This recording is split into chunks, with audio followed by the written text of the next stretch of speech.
Good morning everyone, we are back on EDSA with Bong, Nebrija and his team, the EDSA Traffic Reaction Unit.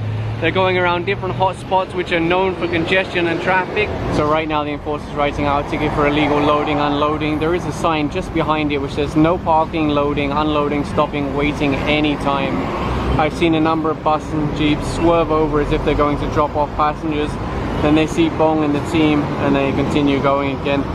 Oh, here you go, tricycle. Definitely not allowed on EDSA. Driving in slippers also, which is a dress code violation. Alam niyo bawal mo sa EDSA? Dahil siya natin. Ano yun? Ito lang kasi siya nakatira sa... Kaya nga, ang tinatanong ko kung pwede ka ba sa EDSA. Di ba? Saan ka ba pumapasada? Dito sa veteran? Oo. Nag-usap na kami ng barangay dyan. Nag-usap na kami ng TODA dyan. Di ba? Lagi ko sinasabi, huwag niyong palalabasin ng EDSA ang mga tricycle. Kasi ang prangkisa nyo sa loob lang, may prangkisa ka ba? Opo, sir. Ha? Opo. Alam niyo naman yung prangkisa nyo kung saan, di ba? Oh, saan ang prangkisa nyo? Sa looban lang. Meron ba kayo ruta sa EDSA? Meron, wala? Wala, di ba? So, sundin natin yung prangkisa natin. Ang problema, pag kumukuha tayo ng prangkisa, opo. Pag nakuha na natin prangkisa, bahala kayo sa buhay nyo, gagawin ko ang gusto ko. Hindi ba pwede yan, ha? The driver surrendered his license and is now being written out a ticket. That would be tricycle ban, EDSA, and dress code violation for slippers.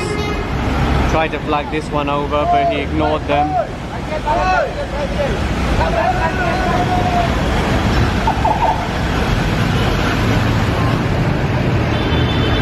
There he goes. So the big bike managed to stop him down this side street. He knew he was being flagged over because he looked at the enforcer, he reacted, he just kind of gave some kind of hand signal and oh, no license, there you go. Wala po tayong magagawa yan, tay. Kailangan po yan, maglabas po kayo ng lisensya. Paano ko natitikitan yan? E plaka ba yan? Ha? Wala rin plaka. So no driver's license and no plate makes it impossible to issue a ticket. Sa'yo ba to? Eh, ba't mo nilalabas? Nang hindi ka, wala kang lisensya. May-ari ko, sir, nandyan. Kaya nga, kung hindi ikaw may-ari, otorisado ka bang mag-drive niyan? Pinapayagan ka niya. Hindi naman ako natigulan yung baboy, sir. Hiniram ko lang ito, natigulan yung baboy. Ay, ang problema, nangyayarap kayo ng motor, ng tricycle, hindi naman kayo authorized na mag-drive ng tricycle, wala kayong lisensya. Hindi, I know, na kailangan mo ng gamot, kailangan mo pambili. Pero, boss, hindi naman pwede na maging magkaka-anarkiya na tayo kung tayo sumusunod sa batas. Bawal kayo sa EDSA. Paano na lang kung makasabit ka? Yan lang ako tumawag. Tapos may pasahero ka pa. Wala, anak ko yan. Pasahero pa rin. Ako po yun. Yung pinapang pati. Boss, ganun pa rin yun. Di ba? May sakay ka pa rin na kaluluwa.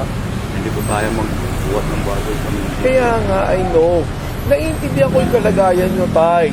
Pero hindi natin pwedeng gamitin yung kalagayan nyo para sumuway tayo sa batas. Di ba? So, sasabihin natin, lahat na lang, lahat tayo mahirap, lahat tayo kailangan natin ng pambili ng gamot. Lahat tayo, gawin na natin kung ano gusto natin. Ganun po ba? Hindi po eh. Kailangan po natin gawin yung tama. Oo, sir. Di ba? Hindi po dahilan ng kahirapan. Sa kasi ako, sir, hindi ko na natubos sa LTO. Yan, opo. Hindi po natin natubos sa LTO. Nakumpis ka ng LTO dahil hindi rin po tayo talagang sumusunod sa batas. Hindi ko na question kung paano nyo nakuha yung ano nyo, lisensya nyo. Ha? Pero tayo hindi po pwede yung ganun. Taga-probinsya ka ba tayo? Saan? Sa Tacloban. Ganyan ba ginagawa nyo sa Tacloban? Dito lang ako, sir. Isang bis lang ako nagmanayon. Oo. Yun ang sinasabi ko dito sa Metro Manila, may panuntunan tayo ng batas trapiko na sinusunod. Sundin po natin. Kuya, kung nagagawa nyo sa probinsya yan na nakakapagmaneho kayo ng tricycle na walang lisensya, hindi kayo nahuhuli, ibahin nyo naman po dito sa Metro Manila. Ilagay po natin sa ayos. Ano? Before Bong started speaking to this gentleman, he was actually on the phone requesting a tow truck because if there's no plate, no license, no OR, no CR, it's impossible to issue a ticket. And even if they could issue a ticket, why would he pay it? If he's not renewing the registration, not holding a license, then there's no reason for him to pay the ticket. The only option is to impound the vehicle. Now you might feel bad for this older gentleman having his vehicle impounded, but if he doesn't stop for uniformed enforcers, Do you think he's going to stop if he's involved in an accident, if he hits a pedestrian? And they're just issuing a ticket to this UV Express for the same reason, unloading over there. And right now they're writing out tickets to these two vehicles for yellow lane violations. They are meant to be prioritized for the buses.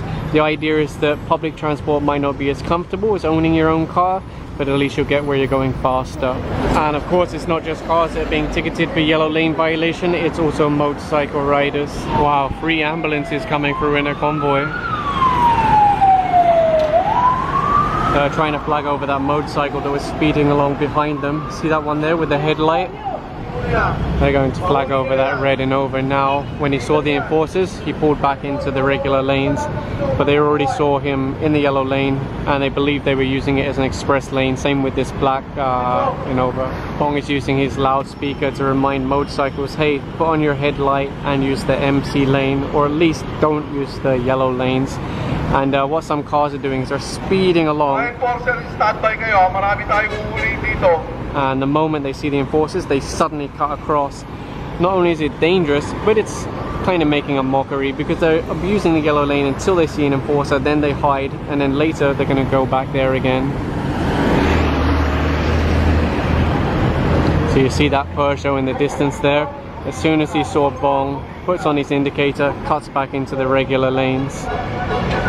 And there you go, he's being advised to pull to the side now.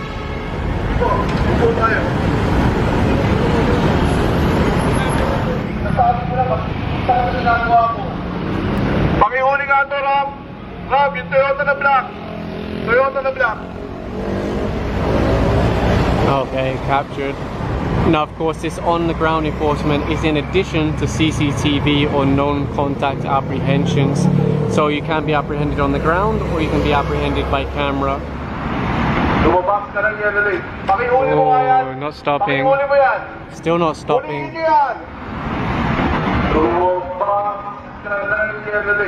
Oh, not stopping.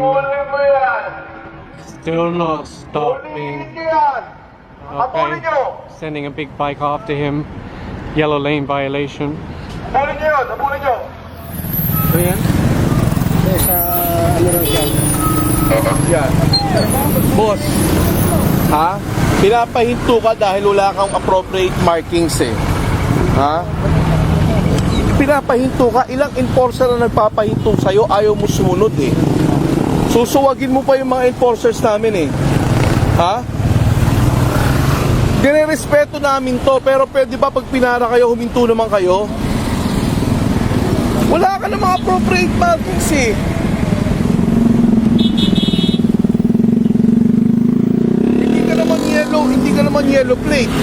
Hindi ka naman red plate. Ano yun? Ano yun? Kaya nga, pero pag pinapara ka, pumara ka naman. Yung ba sinabi sa inyo, pag may nakita kang enforcer, baliwalain mo, suwagin mo na lang? Ganun ba? Matuto naman tayong gumalang, hindi ka naman, kung authorized ka, hindi ka naman titikitan eh. Bakit kailangan mo kaming bastusin ng ganun? Ha? Pwede mo ba tikitan to ng ano? Reckless? Ang bilis mo pa magpatakbo. Nire-respeto namin yan, pero pwede ba respetuhin nyo rin kami? Ilang taon ka naman nagdadrive? Ang bihira, ilan yung gusto mong suwagin na enforcer namin doon ha? Pinapahinto ka lang, simple apprehension para magkaroon tayo ng identification eh. If you look at this vehicle, he entered the yellow lane as he's approaching the gas station, goes inside, no problem. What they're really looking out for is private vehicles that join the yellow lane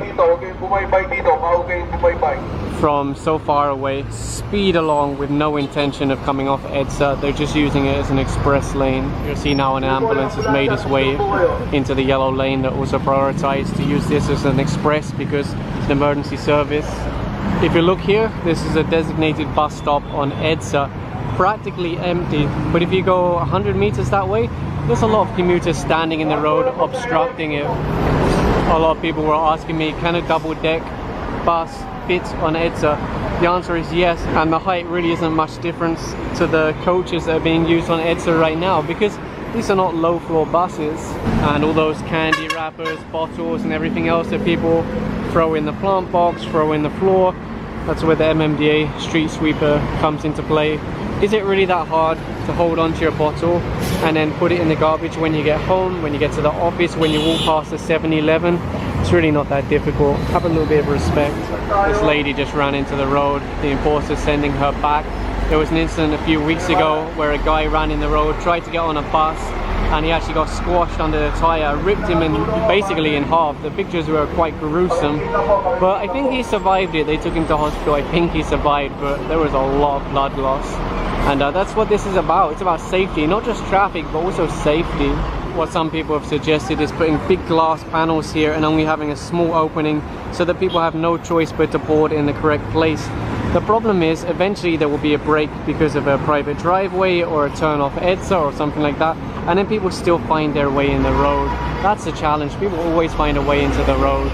Now, there are a lot of commuters who will say thanks to the MMDA, especially for clearing the yellow lanes, giving them priority. But then there are also some who will complain and say, hey, you don't know what it's like to be a commuter. But they're trying to make it safe and comfortable for everybody. And part of that is just getting people to follow the most basic of rules and really make use of the proper bus stops. They just arrived now in Cabal Farmers. There were a lot of people standing here. In fact, they were loading onto buses. The enforcers went ahead and they're issuing tickets to those buses now. Bawal ang tao dito. Nakalagay na po yan o. Kaya nga po may fence na yan eh. Kaya nga po may bakod na yan. Para hindi ho kayo bumababa dito at naglalakad sa EDSA. Those commuters are now going back on the bus. Otherwise they're going to be walking in EDSA itself, and there are signs here which say no jaywalking.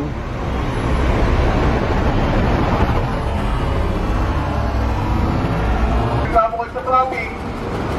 Dahil nyo naman sumunod, wala kayong disiplina. Pakihuli kayo, Pascual Liner. The thing is, if the buses don't open their doors, commuters cannot go down.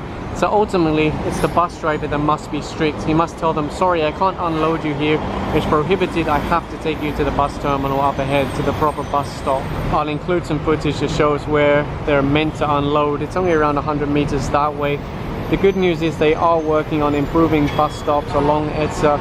You see the enforcers moving in now on this one for unloading a passenger over there. There are also signs here reminding bus drivers no loading, unloading, but they know already. And of course this is where you should be loading, unloading at the proper designated bus stop at the front. Bus over here just crashed into something, I'm not sure what. Maybe the concrete post? Or maybe the corner on the other side. Oh, they crashed into the curb, that's what happened. Doesn't look like there's any significant damage though, probably just the wheel caught on it.